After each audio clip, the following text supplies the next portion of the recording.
एक संत को रोज एक नाविक उस पार से उस पार ले जाता था, बदले में कुछ नहीं लेता था। ये सोचकर कि आखिर संत के पास होता ही क्या है। नाविक स्वभाव से काफी सरल था, पढ़ा लिखा तो नहीं था, लेकिन समझ की कमी नहीं थी।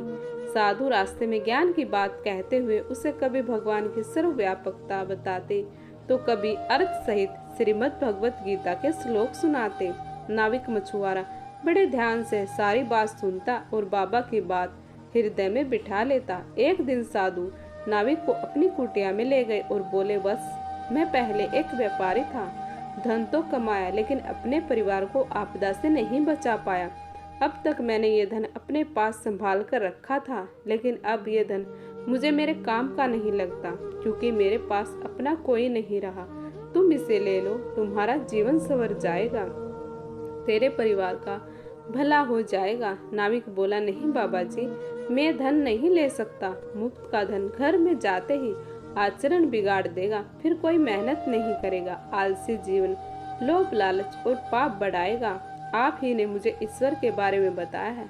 इसके बाद वो ईश्वर कई बार मुझे लहरों में भी नजर आता है। जब मैं उसकी नजर में हूँ तो फिर अविश्वास क्यों करूँ? मैं अपना काम करूँगा और शेष उसी पर छोड़ दिया है। इसके बाद यह कहानी तो समाप्त हो गई, लेकिन इस कहानी से हम सबको ये सोचने की जरूरत है कि उन दोनों में से वास्तव में असली साधु कौन था। एक वो जिसने दुख आने पर भगवा पहनकर संन्यास ले लिया, धर्म ग्रंथों का अध्ययन किया और याद करके प्रवचन देना भी सीख गया, लेकिन उन वचनों को जीवन में उतारना उसे नहीं आया, न ही वो धन की ममता को छोड़ सका।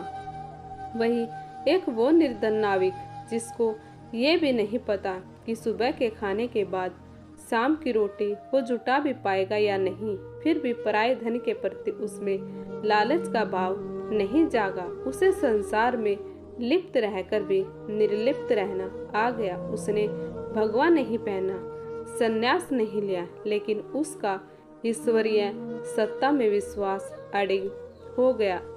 अनपढ़ होकर भी उसने श्रीमद् भगवत गीता के श्लोक को समझकर उसने अपने व्यवहारिक जीवन में उतार लिया था। तो आपको यह साधु और नाविक से जुड़ी कहानी कैसी लगी, प्लीज़ कमेंट करके ज़रूर बताएं। अगर कहानी पसंद आए तो प्लीज़ चैनल को लाइक करें, शेयर करें और सब्सक्राइब करना बिल्कुल ना भूलें।